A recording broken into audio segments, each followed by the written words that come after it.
साथियों, इन दिनों हमारा राष्ट्र और समाज कोरोना महामारी की आपदा से संत्रस्त है। सभी लोग इस आपदा से बाहर निकलने का राह ढूंढ रहे हैं। दूसरी ओर इससे बचाव और संक्रमित होने के बाद इसके इलाज के लिए चारों तरफ से वीडियो, सलाह, नुस्खे इत्यादि की बाढ़ आई हुई है। लोग कंफ्यूज हैं कि किसकी बात को माने और किसकी बात को ना माने, कौन सही है और कौन गलत है। ऐसे में लोग कई बार गलत सलाह को मानकर नुकसान भी उठा लेते हैं।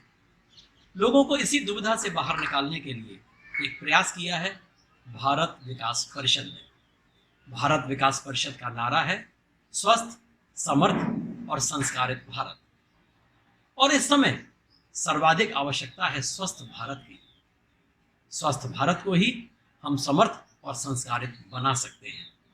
भारत विकास परिषद ब्रज प्रांत ने इन सब प्रकार की भ्रांतियों को दूर करने के लिए विभिन्न विषयों जैसे कोरोना की जांच, एलोपैथी, होम्योपैथी, आयुर्वेदिक इलाज, जरूरी खान पान, योग, प्राणायाम और वैक्सीनेशन इत्यादि विषयों के प्रतिष्ठित और विशेषज्ञ विद्वानों से इन सभी विषयों पर राय लेकर इस वीडियो को तैयार किया है, ताकि इस महत्वपूर्ण विषय पर कोई भ्रम या दुविधा ना रहे। यहाँ एक एक करके क्रमानुसार इन वरिष्ठ विशेषज्ञों के परामर्श को सुनिए और भ्रांतियों से बाहर आकर उचित बचाव व इलाज के माध्यम से इस महामारी को हराने के लिए सार्थक प्रयास कीजिए।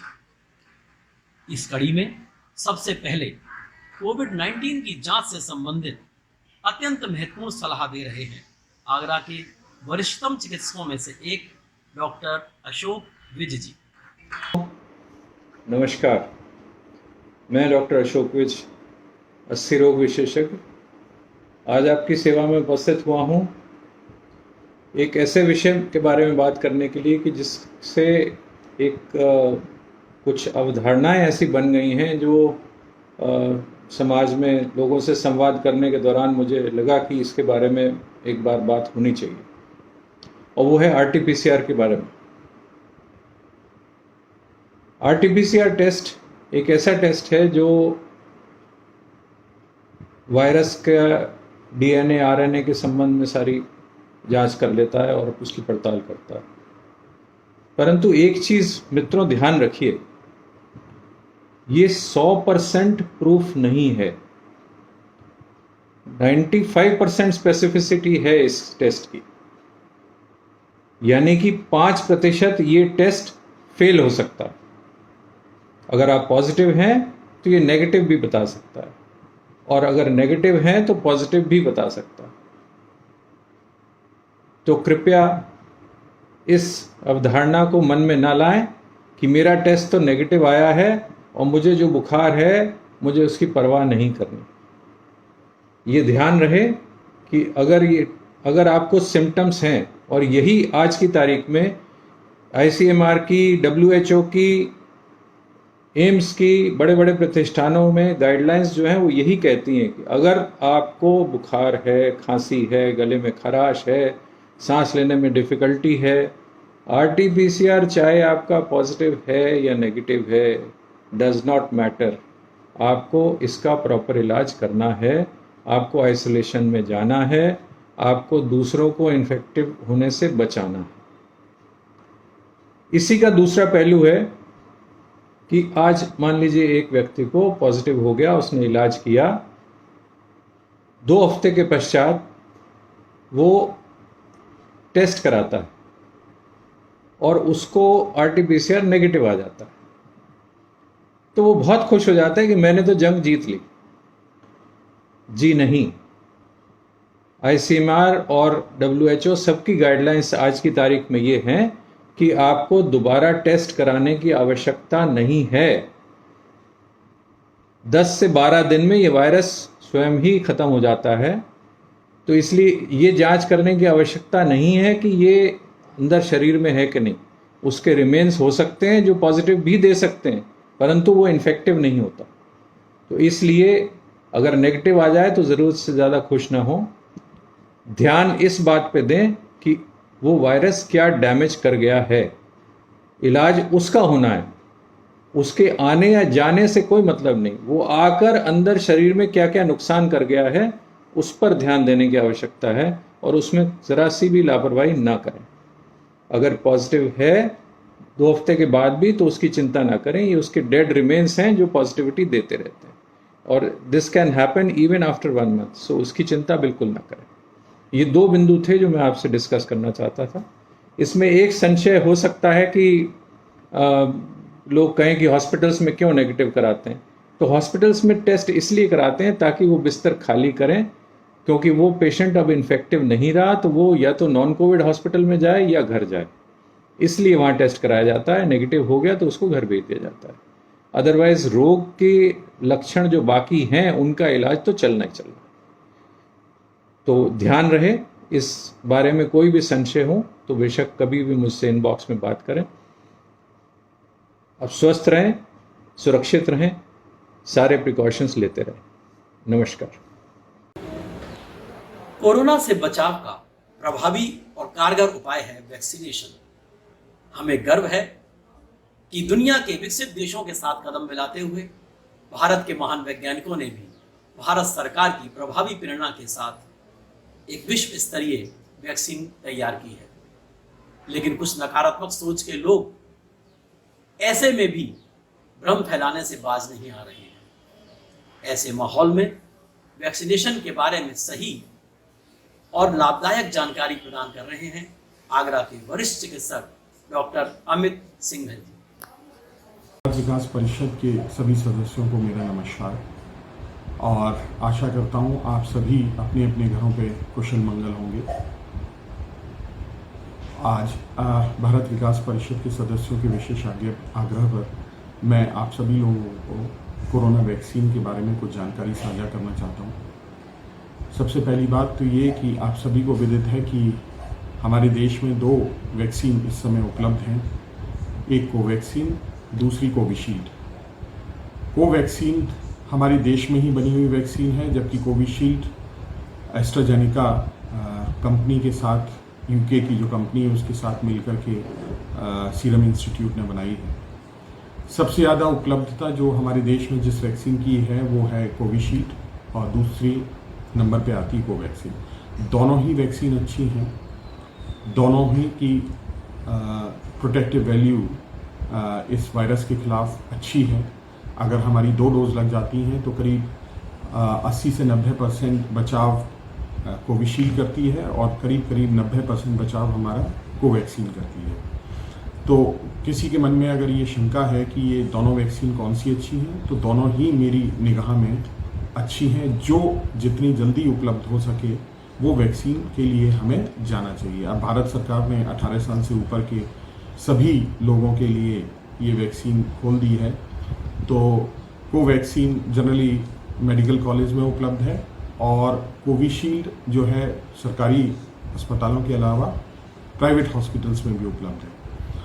तो अगर हम ये बात करें कि कौन सी वैक्सीन लगवानी है, तो मेरी निगाह में दोनों ही अच्छी हैं, तो आप किसी भी वैक्सीन के लिए जा सकते हैं।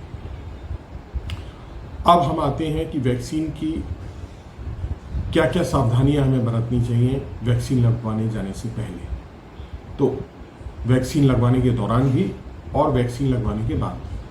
वैक्सीन लगवाने से पहले की सावधानियां ये हैं कि सबसे पहले सुनिश्चित कर लें कि इस पेंडेमिक के दौरान, चूँकि आप ये देखा जा रहा है कि घर घर में कोरोना पहुंच चुका है, तो सबसे पहले तो आप ये सुनिश्चित कर लें कि आपको या आपके परिवार में किसी को कोरोना नहीं है।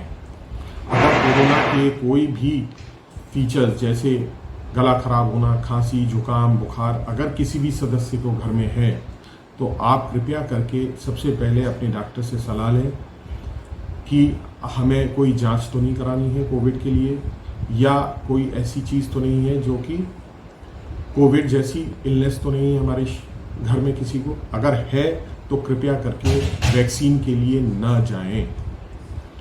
और अगर आपको खुद को बुखार आ रहा है तो कतई उस समय वैक्सीनेशन के लिए न जाएं, कुछ दिन के लिए वैक्सीनेशन टाल दें, और अपने डॉक्टर से उचित सलाह के बाद ही वैक्सीनेशन के लिए जाएं।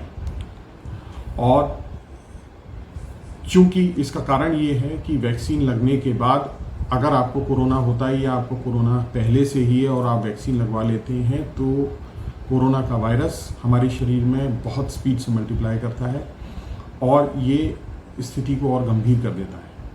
और कोविड वैक्सीन लगवाएं जब आप जिस भी सेंटर पे जाएं तो वहाँ क्या क्या सावधानियाँ बरतनी हैं। जिस भी सेंटर पे आप जाएं ये देख लें, सुनिश्चित कर लें वहाँ भीड़ भाड़ ना हो।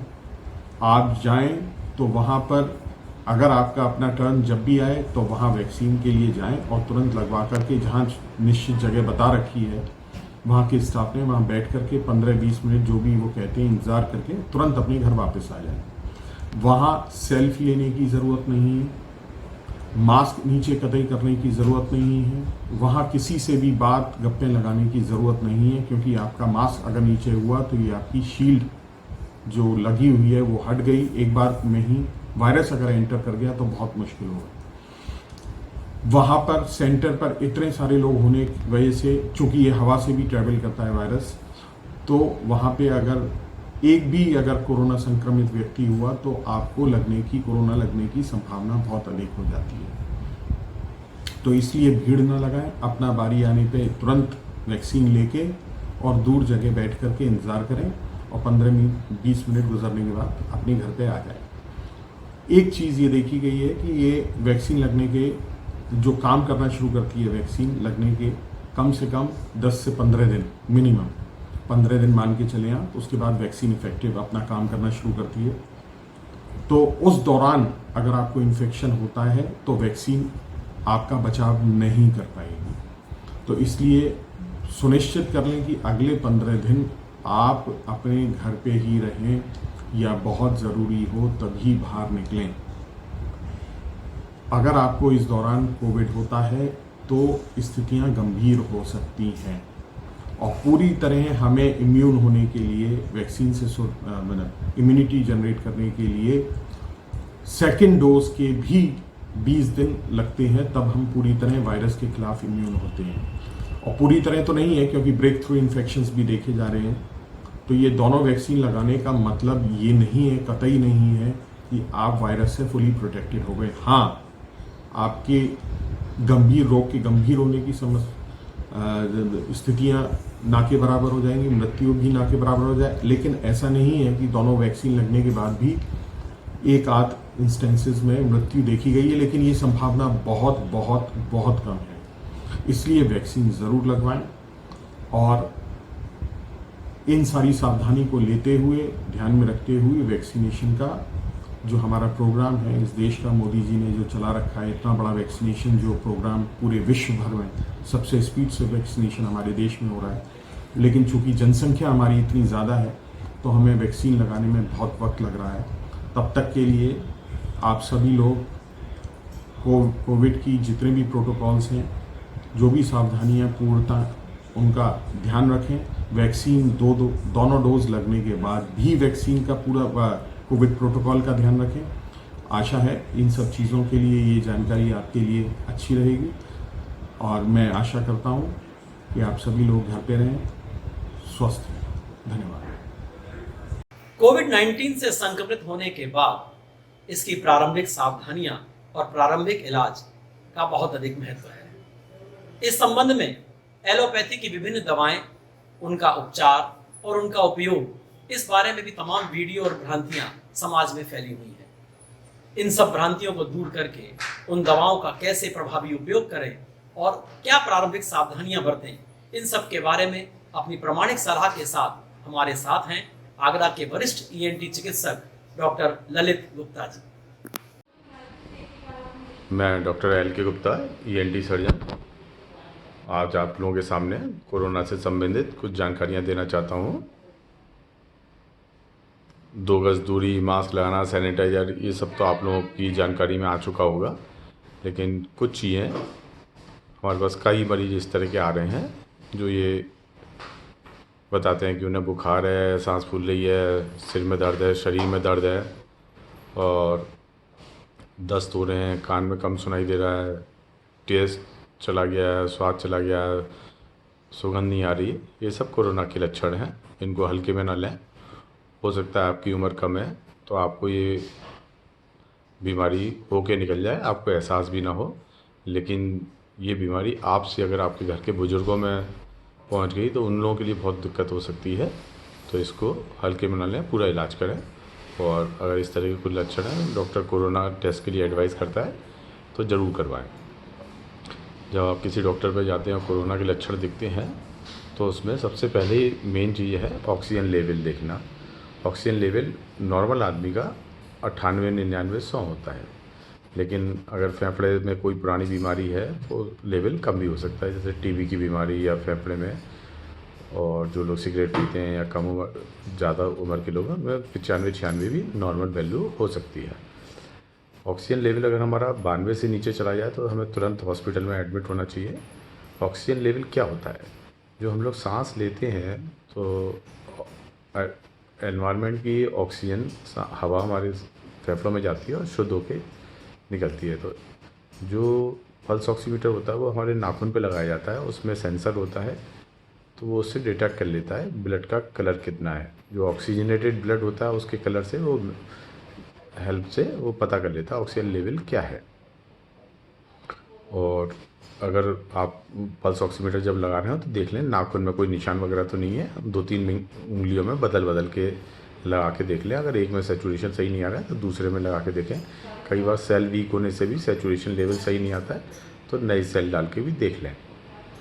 जब डॉक्टर के पास जाते हैं तो वो आपके कुछ टेस्ट कराते हैं, जैसे CT scan thorax. CT scan thorax बहुत ही इम्पोर्टेंट एक टेस्ट है, जिसमें ये देखते हैं कि फेफड़े की क्या स्थिति है। जैसे फेफड़े में अगर 25 तक का स्कोर मानते हैं, 8 से कम है, इसका मतलब फेफड़े के कुछ हिस्से इन्वॉल्व हैं। और 8 से 15 का स्कोर है तो फेफड़े के ज़्यादा हिस्से इन्वॉल्व हैं। और 15-16 से 25 के बीच में स्कोर है तो इसका मतलब फेफड़े बहुत ज़्यादा ख़राब हो चुके हैं। अगर 15-16 से ऊपर ज़्यादा स्कोर है तो इसमें बहुत देखभाल की ज़रूरत है और इसमें आप अपना बहुत ध्यान रखें और भर्ती ज़रूर हो जाएं अगर 15 से ऊपर स्कोर आ रहा है सीटी स्कैन का। LDH, D dimer, serum ferritin और CRP रूटीन के ब्लड टेस्ट होते हैं, CBC, जो कोरोना पेशेंट में कराए जाते हैं। डी डाइमर से हम ये देखते हैं हमारा ब्लड कितना गाढ़ा है और उसको कितना ब्लड गाढ़ा है तो उसी हिसाब से उसको पतला करने की दवा देते हैं। ब्लड गाढ़ा होगा तो शरीर में कहीं पर भी थक्का जमने के चांस होते हैं। और सीरम फेरेटिन जो हीमोग्लोबिन वगैरह होता है उसका आयरन ब्रेकडाउन होता है तो सीरम फेरेटिन का लेवल बढ़ जाता है। CRP, सी रिएक्टिव प्रोटीन, ये किसी भी बीमारी में आमतौर पर बढ़ जाता है। और 48 घंटे बाद दोबारा टेस्ट कराएं जिससे ये मालूम पड़ जाए कि आपका बीमारी कम हो रही है या बढ़ रही है। ये विशेष ध्यान रखें, इसमें हल्के में न लें, ये बीमारी ऐसी नहीं है। लेकिन ये 2 दिन से देखा जा रहा है कि कोरोना के केस कम हो गए हैं। ये एक बहुत अच्छी बात है क्योंकि इसके बारे में कहा गया था इसकी पीक जितनी तेज़ आएगी उतनी तेज़ी से उतरेगी। धन्यवाद। मैं डॉक्टर LK गुप्ता आप सबको शुभकामनाएं देता हूं कि आप इस बीमारी से बचे रहें। धन्यवाद। कोरोना से बचाव और संक्रमित होने के बाद इलाज के लिए होम्योपैथिक दवाएं भी बहुत अधिक कारगर हैं, लेकिन सोशल मीडिया में इससे संबंधित भी बहुत अधिक सलाहें और भ्रांतियां सब ओर फैली हुई हैं। इन्हीं सब भ्रांतियों को दूर करते हुए हमको उचित सलाह दे रहे हैं वरिष्ठतम होम्योपैथिक चिकित्सक प्रोफेसर डॉक्टर कैलाश चंद्र सारस्वत जी। मैं डॉक्टर कैलाश चंद्र सारस्वत, होम्योपैथिक चिकित्सक, प्रोफेसर दयालवाद होम्योपैथिक मेडिकल कॉलेज। मैं आपको कुछ कोरोना से संबंधित कुछ जानकारियाँ देना चाहता हूँ। आज पूरा देश कोरोना की इस महामारी से जूझ रहा है। लोगों को ऑक्सीजन की कमी, हॉस्पिटल में एडमिशन करने के लिए परेशानी, कल क्या होगा, भविष्य के बारे में चिंता में डूबा हुआ पूरा देश। इसलिए हमें क्या क्या जानकारी रहनी चाहिए जिससे कि हम इससे कोरोना से लड़ सकें। सर्वप्रथम कोई भी बुखार आए, चाहे आर्टिफिशियल नेगेटिव है, हमें उसको कोरोना समझकर उसका इलाज करना चाहिए। पहले दिन से ही हमें शुरू कर देना चाहिए। ज़्यादातर लोग क्या करते हैं, बुखार आया, एक पैरासिटामोल की गोली खा ली, उसको 3-4 दिन टाल दिया। उसके बाद क्या होता है, जो आजकल SARS-CoV-2 जो वायरस आया वो इतना खतरनाक वायरस है जिससे 24 घंटे के अंदर पूरे 80% फेफड़े को खा जाता है। इसलिए हमें पहले दिन से ही जिस दिन बुखार आए हमें अपना जो सरकार का प्रोटोकॉल है उसी के हिसाब से दवा शुरू कर देनी चाहिए। इसको बिल्कुल भी लापरवाही नहीं करनी चाहिए। उसके अलावा आइसोलेट हो जाना चाहिए घर पर कम से कम 15 दिन के लिए। लोग क्या करते हैं, जब रिपोर्ट RT-PCR नेगेटिव आती है उसके बाद 10-15 दिन के बाद बोलते हैं कि मैं ठीक हो गया और पूरा घर में और बाजार में घूमने लगते हैं, जिससे वो कैरियर का काम करता है। उसका मनुष्य कोर्स पूरा हो जाता है लेकिन वो कैरियर का काम करता है, वो इन्फेक्शन फैलाते रहते हैं। इसलिए उसके RT-PCR नेगेटिव होने के 15 दिन के बाद 1 हफ्ते और मनुष्य को फिर मरीज को क्वारंटाइन रहना चाहिए, जिससे ये इसका इन्फेक्शन कम से कम फैले। उसके साथ साथ क्या होता है, लोग टेस्ट करा लेते हैं, टाइफाइड करा लिया, ये करा लिया, कोई भी बुखार, हर बुखार को इस समय पूरी विश्व में पैंडेमिक फैला हुआ है, ये महामारी फैली है, ये महामारी ही है, ये कोरोना का इन्फेक्शन ही समझ के उसका इलाज करना चाहिए और बिल्कुल लापरवाही नहीं करनी चाहिए। जब भी हम इससे लड़ सकते हैं। और जो सरकार के जो मेन जो सरकार ने प्रोटोकॉल जारी किया है, 2 फुट की दूरी, 2 गज की दूरी, सैनिटाइजेशन, मास्क, ये अब इस समय हम कम से कम डबल मास्क लगाना चाहिए, जब भी हम वायरस को रोक सकते हैं। घर से जब भी निकलो मास्क लगा के निकलो। लोग क्या करते हैं, एक मास्क लगा लिया, मास्क को नीचे करके बात करने लगते हैं, ये बहुत गलत है। हमेशा घर से बाहर निकले मास्क लगा के निकलना चाहिए। हमारी होम्योपैथी में इसके रोकथाम की कुछ दवाइयाँ हैं, मतलब इसकी इम्यूनिटी बढ़ाने के लिए। जैसे आर्सेनिक एलेवन, सरकार ने, आयुष मंत्रालय ने एक गाइडलाइन जारी की है, जिसमें हम लगातार आर्सेनिक एलेवन 3 दिन सुबह शाम 3-3 बूंद आधे कप पानी में सुबह शाम 3 दिन लें और हफ्ते में 1 बार लेते रहें। ये इससे मनुष्य की इम्यूनिटी बढ़ती है। उसके साथ साथ अगर फेफड़े में इन्फेक्शन है, न्यूमोनिया है, तो उसकी ब्राइनिया का बहुत अच्छा रोल है। साथ साथ ऑक्सीजन को बढ़ाने के लिए कार्बे 30 बहुत ही कारगर है। धन्यवाद। बीमारी से संक्रमित होने पर और सामान्य जीवन में भी हमारे खान पान का हमारे स्वास्थ्य से बहुत गहरा संबंध है। इस बारे में सही जानकारी हमें स्वस्थ रहने में और रोग का निदान करने में बहुत प्रभावी होती है। ऐसी ही कुछ महत्वपूर्ण जानकारियां जो हमारे दैनिक जीवन के खान पान से संबंधित हैं, उस बारे में आपको जानकारी और परामर्श दे रही हैं सुप्रसिद्ध dietitian doctor Shilpa Agarwal ji. Hello friends, myself dietitian Shilpa Agrawal. I am a nutrition expert as well as certified diabetic educator. आज हम बात करेंगे डाइट की, स्पेशली ड्यूरिंग कोविड, क्योंकि बहुत से लोग ये परेशानी में हैं कि अब हमें अगर कोविड हो जाता है तो हमें क्या डाइट फॉलो करनी चाहिए और ऐसा हम क्या लें जिससे हमें कोविड हो ही ना। देखिए, सबसे इम्पॉर्टेंट है कि कोविड ना हो, उसके लिए हम हेल्दी न्यूट्रिशियस डाइट लेंगे। बट अगर बाई चांस कोविड हो जाता है तो हमें क्या डाइट लेनी चाहिए जिससे हमारी रिकवरी फास्ट हो। पहले जो सिम्टम्स थे 2020 में वो फीवर, कोल्ड, कॉफ ये थे। इस बार जो नया वेरिएंट आया है उसके सिम्टम्स थोड़े से अलग हैं। वो फीवर, कोल्ड, कॉफ के साथ साथ कुछ लोगों में हेडेक, नी पेन, बॉडी एक, लूज मोशंस, इस तरीके की प्रॉब्लम्स भी देखने में आई हैं। तो जो भी हम मेडिसिन लेते हैं उनके थ्रू 3-4 दिन में इन सिम्टम्स से आराम तो मिल जाता है, बट कुछ वीकनेस सभी लोगों के शरीर में रह जाती है। तो ऐसा हम क्या डाइट लें जिससे वो वीकनेस हमारी जल्दी से दूर हो और हम वापस पहले जैसे हो जाएं। तो आज हम उसी से रिलेटेड बात करेंगे कि हम क्या डाइट लें, क्या ऐसा खाएं अपनी डाइट में जिससे हम जल्दी से रिकवर हो जाएं। तो अगर किसी को कोविड हो जाता है तो उन लोगों के लिए, specially I am talking about mild to moderate persons जो कि अपने घर पे ही आइसोलेट होकर ट्रीटमेंट ले रहे हैं, ये डाइट उन्हीं लोगों के लिए स्पेशली। तो आप सुबह उठ के सबसे पहले अर्ली मॉर्निंग में आप गुनगुना पानी ले सकते हैं। अगर आपके गले में खराश है या सोर थ्रोट है तो आप जिंजर वाटर ले सकते हैं, जिसमें आप हल्की सी लौंग भी डाल सकते हैं। तो इस तरीके से आप दिन की शुरुआत करेंगे। उसके थोड़ी देर बाद आप अपना ब्रीदिंग एक्सरसाइजेज, योगा, व्हाटएवर आपको सूट करता है, आपकी बॉडी जितनी अलाउ करती है, उस तरीके की कुछ भी एक्सरसाइज फॉर 30 to 45 मिनट्स आपको करनी है। उसके बाद जब आप एक्सरसाइज कर चुके हैं तो आपको कुछ प्रोटीन रिच डाइट लेनी है। प्रोटीन के डाइट लेने के लिए आप क्या नाम है, नट्स का मिल्क शेक ले सकते हैं। दूध में सारे नट्स का पाउडर डाल के, काजू है, पिस्ता है, बादाम है, इनका पाउडर बना के, in fact you can also add मुनक्का, अंजीर, ये सब डाल के आप दूध में ले सकते हैं। तो it will be a protein rich diet, जिससे आपको वीकनेस में आराम मिलेगा। फिर आप ब्रेकफास्ट में क्या लेंगे? ब्रेकफास्ट में जो भी आपके घर में नॉर्मली बनता है, जो अभी तक आप नॉर्मली लेते आए हैं, आप वो ले सकते हैं। तो ब्रेकफास्ट में आप पोहा ले सकते हैं, उपमा ले सकते हैं, चीला ले सकते हैं, स्प्राउट्स ले सकते हैं। जो भी आपके घर में नॉर्मली बनता है वो आप ले सकते हैं। इसके लिए कुछ स्पेशल नहीं करना है, बट कोशिश ये करना है कि आपकी हर मील में प्रोटीन रिच डाइट हो। फिर उसके बाद आप मिड मॉर्निंग, यानी मिड मॉर्निंग वो समय होता है जब हम ब्रेकफास्ट के बाद और खाने से पहले कुछ खाते हैं। तो उस ड्यूरेशन में आप अपने लिए कोई भी फ्रूट ले सकते हैं, विद फाइबर लें। फाइबर जितना लेंगे उतना अच्छा है, आपका डाइजेशन का भी इशू नहीं होगा। तो आप कोई भी एक फ्रूट, सीजनल फ्रूट, उस मिड मॉर्निंग स्नैक में आप ले सकते हैं, या आप कोकोनट वाटर ले सकते हैं, बटर मिल्क ले सकते हैं। अब हम बात करेंगे लंच की। लंच में हमें क्या लेना चाहिए? तो लंच में भी हमें सबसे पहले सैलड खाना चाहिए, और कोशिश ये करें हम कोई भी चीज़ कच्ची ना लें, क्योंकि ऑलरेडी हमारे अंदर थोड़ा सा इन्फेक्शन है। तो अगर हम सैलड्स भी लेते हैं तो उसको स्टीम करके लें। स्टीम करने से हमें रॉ चीज़ों को जो इन्फेक्शन होता है उससे हम बच जाएंगे।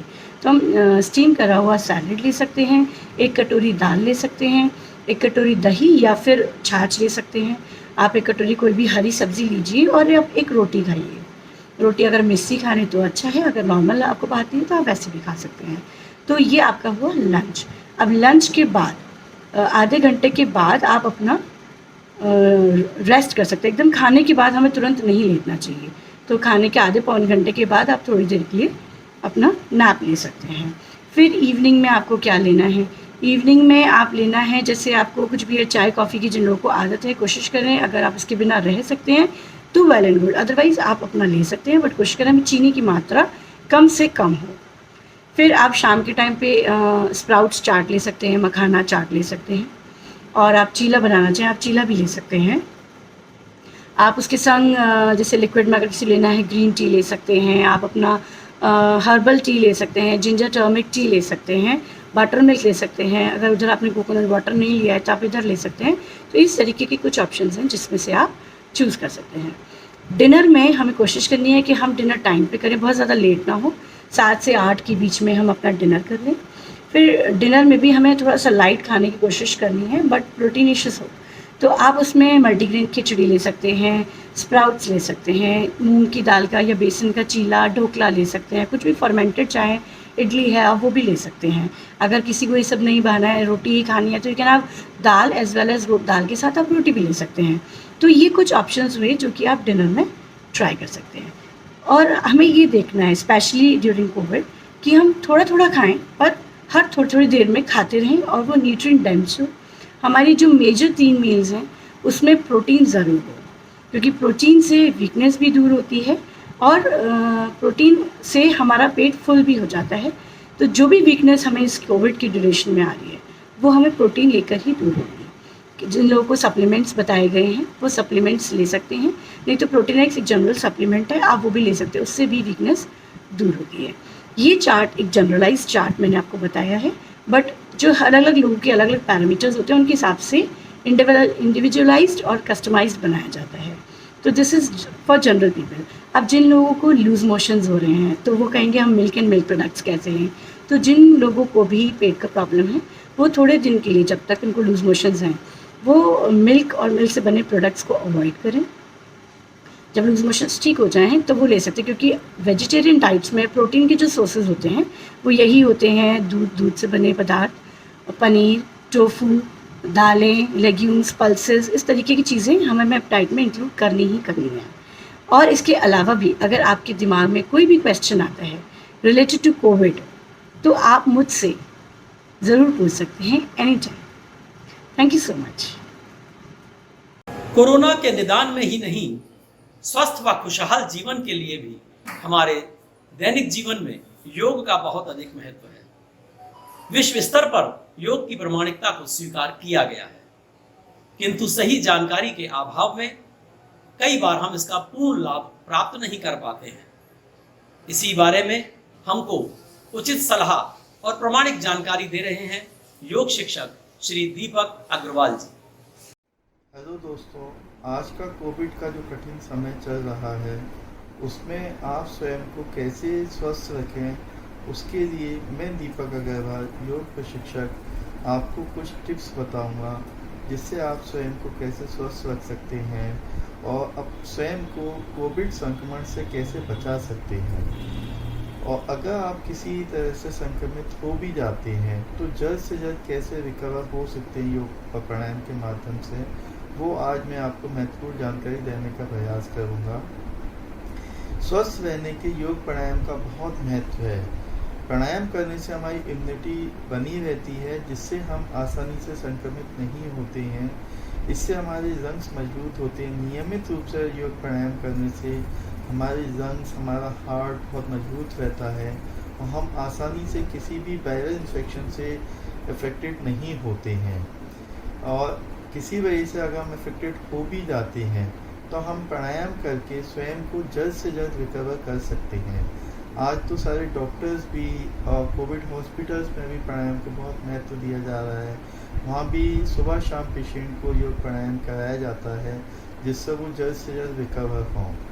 योग प्राणायाम में मुख्यतः इस समय कुछ प्राणायाम का बहुत महत्व है जिसमें भस्त्रिका प्राणायाम, अनुलोम विलोम, भ्रामरी और उद्गीत आते हैं। भस्त्रिका प्राणायाम जिसका नॉर्मल ड्यूरेशन 2 से 3 मिनट या 5 मिनट तक होता है, लेकिन कोविड पीरियड में आप इसको 5 से 10 मिनट तक कर सकते हैं। भस्त्रिका प्राणायाम में बहुत गहरा लंबा सांस दोनों नोस्ट्रल से लिया जाता है और दोनों नोस्ट्रल से छोड़ा जाता है। डीप ब्रीथ इनहेल करना है और एक्सहेल करना है। इसमें लंबा गहरा सांस हमें तब तक रहना है जब तक सांस आना बंद ना हो, हमारे लंग्स पूरे एक्सपेंड कर जाएं। और जब लगे कि सांस पूरा आ गया है उसके बाद एक बार चेक कर लें कि सांस आने की गुंजाइश तो नहीं है। उसके बाद हम सांस को छोड़ते हैं। सांस छोड़ने में भी हम बहुत धीरे धीरे सांस को छोड़ते हैं। जितना धीमा सांस हम छोड़ेंगे उतना फ़ायदा होगा। इसको हम 5 से 10 मिनट करते हैं। इसके बाद अनुलोम विलोम प्राणायाम आता है जो बहुत ही महत्वपूर्ण प्राणायाम है जिसे हम नाड़ी शोधन भी कहते हैं। इसको नॉर्मल एक स्वस्थ व्यक्ति 15 मिनट लगभग रोज करता है, लेकिन अगर आप कोविड पीरियड में संक्रमित हो जाते हैं तो इसको आप ज़्यादा भी कर सकते हैं। इसका कोई नुकसान नहीं है। इसको आप किसी भी समय कर सकते हैं। एक ये प्राणायाम है जिसको आप खाने के बाद भी कर सकते हैं, बैठ कर भी कर सकते हैं, लेट कर भी कर सकते हैं, किसी भी समय कर सकते हैं, किसी भी स्थिति में कर सकते हैं। इसको करने का तरीका ये है कि जब भी हम इसको स्टार्ट करते हैं बाएं नोस्ट्रल से करते हैं। बाएं नोस्ट्रल से हम लंबा गहरा सांस लेते हैं, बहुत धीरे धीरे सांस लेते हैं। जब तक सांस आना बंद ना हो तब तक हम लेते रहेंगे और बहुत धीरे धीरे दूसरे नोस्ट्रल से हम सांस छोड़ते हैं। जब तक सांस पूरा बाहर निकल ना जाए तब तक हम सांस को पूरा निकालते रहते हैं। एक बार हम चेक कर लें कि अब सांस निकल गया, निकलने की गुंजाइश तो नहीं है, हमारे लंग्स पूरे खाली हो गए, फिर हम उसी नोस्ट्रल से जिससे हमने सांस छोड़ा है उससे हम लेना स्टार्ट करेंगे। एक बार निश्चित कर लेंगे धीरे धीरे लंबा गहरा सांस आ गया, फिर दूसरे नोस्ट्रल से हम सांस को छोड़ेंगे। मतलब ये हुआ कि एक से सांस लेना है, दूसरे से सांस हमको छोड़ना है। जिससे छोड़ेंगे उसी से वापस लेंगे। एक स्वस्थ व्यक्ति के लिए इसका 15 मिनट का समय होता है। नॉर्मली आप इसे 15 मिनट डेली करें। 5-5 मिनट के 3 स्पेल में भी इसको कर सकते हैं, 15 मिनट एक स्पेल में भी कर सकते हैं। और अगर आपको कोविड से संक्रमित हो जाते हैं तो आप इसका ड्यूरेशन बढ़ा सकते हैं। आप इसको 20, 25, 30 मिनट जितनी आपकी सामर्थ्य हो, 5-5 मिनट, 10-10 मिनट के स्पेल में भी कर सकते हैं। और कोविड के टाइम पे इसको दोनों टाइम करने का बहुत ज़्यादा फ़ायदा मिलेगा। आप इसे सुबह और शाम दोनों टाइम कीजिए और थोड़ा कोशिश करें कि खुले में करें इसको, जहाँ पे अच्छा ऑक्सीजन हो, खुली जगह में करें, बंद कमरे में ना करें, अपने बेडरूम में ना करें। और इसको अच्छे से बहुत धीरे धीरे सांस लेना होता है और इसमें विशेष ध्यान रखना होता है कि सांस जितना धीमा लेंगे उतना ही फ़ायदा होगा। और छोड़ते समय भी आप ध्यान रखेंगे कि बहुत धीमे धीमे सांस छोड़ना है। जितना धीमा सांस छोड़ेंगे उतना फ़ायदा होगा। इसके बाद भ्रामरी प्राणायाम आता है। भ्रामरी प्राणायाम में 3 उंगली आंखों पर रखते हैं, 1 उंगली माथे पर, कान अंगूठी से बंद करते हैं और भ्रमर की तरह, भौरे की तरह नाक से ओम का उच्चारण करते हैं। तो भ्रमर की आवाज़ हमारे पूरे माइंड में गुंजायमान होती है, जो कोविड के लिए संक्रमण से बचाव के बहुत अच्छा है। इसमें आप बहुत जल्दी रिलैक्स भी होते हैं, आपका मेडिटेशन भी होता है और आपको बहुत फ़ायदा मिलता है। इसको आप 5 से 10 बार तक कर सकते हैं। इसमें धीरे धीरे नाक से सांस लिया और भ्रमर की आवाज़ के साथ नाक से ही सांस छोड़ना होता है। इसमें 3 उंगली आंखों पर रहती है, 1 उंगली माथे पर, कान अंगूठी से बंद रहते हैं। इसको करने के बाद हाथों को अपने घुटनों पर रख लें और उद्गीत प्राणायाम में हमें ओम का उच्चारण करना होता है। लंबा गहरा सांस हम मुंह से लेंगे और धीरे धीरे ओम की ध्वनि के साथ, मुंह से आवाज़ ओम की ध्वनि के साथ आ, ऊ और माँ को, तीनों को आप अलग अलग बोलेंगे तो बहुत अच्छा रहेगा। ओम का उच्चारण करेंगे। इसको आप 5 बार, 7 बार, 11 बार, 21 बार तक कर सकते हैं। मेरा अपना मानना है कि 21 बार ओम का उच्चारण बहुत अच्छा रहता है। इसको आप प्राणायाम से पहले भी कर सकते हैं, बाद में भी कर सकते हैं। पहले करेंगे तो आपका ध्यान भी लग जाएगा, आपका मेडिटेशन भी हो जाएगा, योग के लिए आप अच्छे से तैयार भी हो जाएंगे। और शुरू में भी कर सकते हैं, बाद में भी कर सकते हैं, दोनों बार भी कर सकते हैं। बहुत अच्छा है, इससे माइंड भी एकदम रिलैक्स्ड होता है, पॉजिटिविटी भी आती है और आपका ईश्वर से भी संपर्क होता है, आप उनसे भी जुड़ते हैं और पॉजिटिविटी आती है, मेन चीज़ तो है। और इसका बहुत अच्छा है। इसको पूरा आप अपना 45 मिनट का पैकेज बना सकते हैं, जो दोनों टाइम कर सकते हैं आप। और इसके बाद आपको कोई भी अगर कोई क्वेरी है तो आप मुझसे फ़ोन से संपर्क कर सकते हैं। मैं जो भी संभव होगा मैं यथासंभव आपको जानकारी देने का प्रयास करूँगा। धन्यवाद। दोस्तों, कोरोना से बचाव में ही नहीं, हमारे दैनिक जीवन में भी स्वास्थ्य संबंधी अनेक परेशानियों का अचूक उपाय है आयुर्वेद। प्राचीन काल से ही हमारे महान ऋषियों, मुनियों व विद्वानों ने गहन शोध के बाद आयुर्वेद के सिद्धांतों की स्थापना की है। कोरोना की लड़ाई में आयुर्वेदिक दवाओं के उपयोग और उनके प्रभावी इलाज के बारे में आपको प्रामाणिक जानकारी दे रहे हैं वरिष्ठ आयुर्वेदाचार्य डॉक्टर मनीष गुप्ता जी। दोस्तों नमस्कार, मैं डॉक्टर मनीष गुप्ता, आयुर्वेदिक परामर्श चिकित्सक, आप सभी लोगों का स्वागत करता हूं। दोस्तों, जैसे कि हम सभी जानते हैं कि इस समय कोविड-19 एक बहुत बड़ी महामारी के रूप में सारे विश्व में फैला हुआ है। हमारे भारतवर्ष की स्थिति भी इस समय लगभग बहुत ख़राब है। पिछले विगत दिनों में बहुत ही ज़्यादा जन धन की हानि हुई है। सरकार भी सारी स्थिति को नियंत्रण करने में जो है असक्षम है। हमारे फ्रंटलाइन वॉरियर ने बहुत ज़्यादा प्रयास किए, बहुत मेहनत की, ये बात तो हम भी जानते हैं कि उन्होंने बहुत ज़्यादा प्रयास किया है।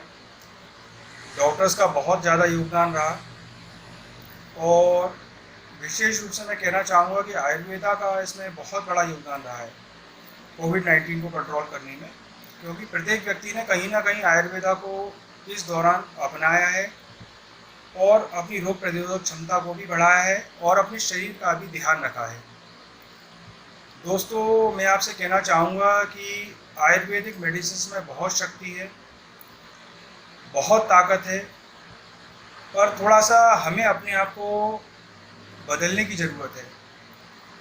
सबसे पहली चीज़, आप अपने आहार विहार पर ध्यान रखें, अपनी रोग प्रतिरोधक क्षमता को बढ़ाएं। उसके लिए आप जो है प्रतिदिन सवेरे उठकर 15-20 मिनट, आधा घंटा करीब करीब जो है प्राणायाम को समय जरूर दें।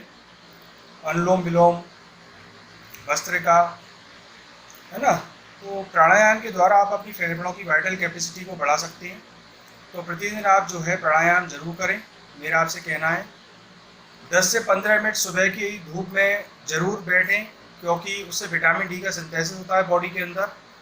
तो विटामिन डी एक्चुअली हमारी बॉडी के लिए बहुत ज़्यादा ज़रूरी है, तो उसका भी सेवन करें। धूप में बैठना बहुत ही अच्छा रहेगा आपके लिए। इसके अलावा रोग प्रतिरोधक क्षमता बढ़ाने के लिए आप अपने खान पान पर ध्यान दें। डाइट प्रॉपर लें, भरी पेट रहे, खाली पेट घर से बाहर ना निकलें। इसके अलावा रोग प्रतिरोधक क्षमता में आप अश्वगंधा चूर्ण का प्रयोग कर सकते हैं। अश्वगंधा चूर्ण जो है 5 ग्राम सुबह 5 ग्राम शाम शहद के साथ या गर्म दूध में ले सकते हैं। गिलोय घनबटी का भी आप सेवन कर सकते हैं, है ना। और इसके अलावा अगर आप चाहें तो कुछ हल्की मात्रा में काढ़ा ले सकते हैं, जिसमें दालचीनी, सौंठ, अदरक, तुलसी, इलायची, लौंग, इसको डालकर आप उसका जो है सेवन कर सकते हैं। लेकिन काढ़ा जो है इस समय चूँकि गर्मी का समय है, इसलिए थोड़ा सा जो है हिसाब से लें। पित्त प्रकृति के व्यक्ति जो होते हैं उनमें काढ़े की वजह से रेट्रोबर्निंग एसिडिटी की शिकायत इस समय बहुत ज़्यादा आ रही है, इसलिए जो है उस तरह के व्यक्तियों को काढ़ा जो है दिन में एक आध बार ही लें, कम मात्रा में लें, है ना। चूँकि हम देख रहे हैं इस बार कोरोना का जो नया म्यूटेंट आया है, तो उसमें क्या हो रहा है, ब्लड में क्लॉट्स ज़्यादा बन रहे हैं। इसकी वजह से हार्ट अटैक, ब्रेन हेमरेज की ज़्यादा दिक्कत आ रही है। तो दालचीनी का प्रयोग आप ज़रूर करें। दालचीनी जो है खून को पतला भी करती है और उससे काफ़ी फ़ायदा भी है। दालचीनी से आपकी भूख पर भी फ़र्क पड़ता है, फिर थोड़ी एपेटाइट भी बढ़ती है, भूख बढ़ती है आपकी उसके द्वारा। तो थोड़ा सा इस चीज़ का ध्यान रखें कि हमें अपना खान पान सही रखना है ना। गुनगुने पानी में नींबू है, नमक है, अजवाइन है ना, सेंधा नमक यूज़ कर सकते हैं। अजवाइन है, गुनगुने पानी में नींबू, नमक, सेंधा और अजवाइन डाल के खाना खाने के बाद दोनों टाइम लें। स्टीम दोनों टाइम लें, स्टीम बहुत कारगर है इसमें। सुबह शाम दोनों टाइम जो है स्टीम आप ज़रूर लीजिए, है ना। और अपना एक नियमित समय बनाइए कि मुझे जो है 8 घंटे की प्रॉपर नींद लेनी ही लेनी है ना। अपने खान पान में दूध को ऐड कीजिए, दालों को ज़्यादा ऐड कीजिए, प्रोटीनियस डाइट लीजिए, है ना। तो ये सारी चीज़ें हैं जिनके द्वारा हम अपने शरीर का व्याधि क्षमता बढ़ा सकते हैं। इम्यूनिटी आपकी मजबूत होगी तो आप जो है कोरोना से भी लड़ सकते हैं ना। बहुत ज़्यादा होपलेस होने की ज़रूरत नहीं है। थोड़ा सा अपना खान पान, आंवला भी बहुत फ़ायदा कर रहा है, आंवले का जूस भी आप ले सकते हैं अगर आप आंवला खाना चाहें। अगर कोई वात प्रकृति वाला व्यक्ति है तो आंवले को मुरब्बा बना कर ले, है ना। कफज वाला है तो वो डायरेक्ट भी ले सकता है, जूस वगैरह निकाल कर उसका। तो इस तरीके से जो है थोड़ा सा अपना जो है खान पान का ध्यान रखें। अगर पहले से कोई डायबिटिक है, हाइपरटेंसिव है, तो वो इस चीज़ का प्रयास करें कि अपनी शुगर को, बीपी को कंट्रोल करके रखें, है ना।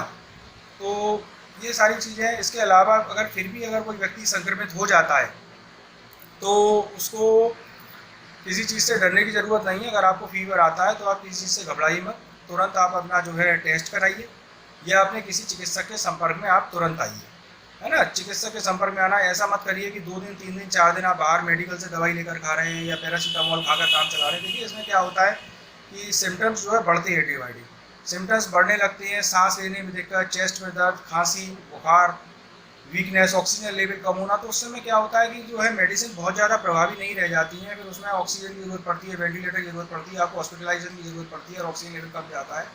तो अगर ऐसी कोई स्थिति आती है तो आप पहले दिन से ही किसी चिकित्सक से जुड़ जाइए और उनके संपर्क में आके अपना ट्रीटमेंट आप स्टार्ट करिए। बहुत सी आयुर्वेदिक औषधियाँ हैं जिनको हमने पेशेंटों को जो है शुरुआत में ही दिया, जिससे हमें बहुत अच्छा रिजल्ट मिला।